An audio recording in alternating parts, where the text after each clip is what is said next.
Alright, so, I don't know if this video is going to come out on time, and if it does, it's going to be pretty short compared to the normal version of these, which is fitting because this is a novella, but let's just say the day that I normally shoot these things, I was kind of busy, so, yeah.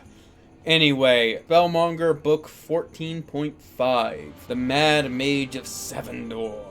As the title probably indicates, this is more of a novella that happens between book 14 and book 15, and as such, there's not a lot of plot happening in this book. It seems to exist mostly to fill in some background details. Not that that's necessarily a bad thing, because these are compelling background details. If you recall from Journey Mage, Min had an encounter with what amounts to this universe's version of an aboleth. Hi guys, how's it going?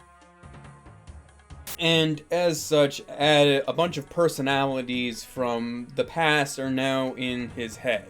So he has the memories and life experiences of, like, I think it ended up being about 8 people, people living in his head. And these are a varied bunch of people, from an 18th century incel to a alien archaeologist to an eldritch abomination from beyond the veil of time and space. So, quite an eclectic bunch is rooting around in that noggin of his. And this book is more about you getting to know those characters and the experiences that they have and how they and their perspectives on different things. So you'll have, like, the human character from the colonization of Calidor show up, and he'll show, like, an incredible skepticism of magic and such, but at the same time he understands all the technology in a way that no other person really does.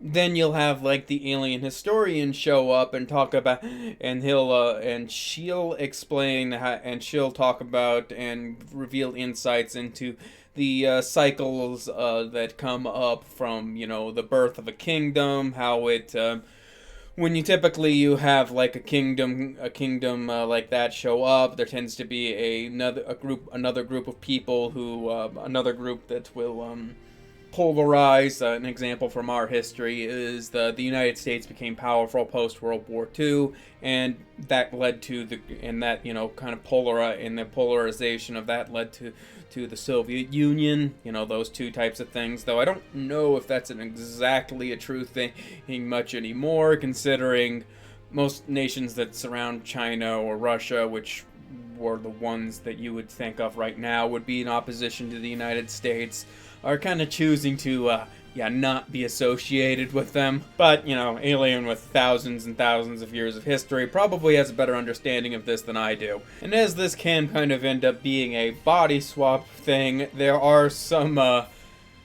jokes that go on about that. I was particularly thinking about the show Farscape and the episode Out of Their Minds at one point.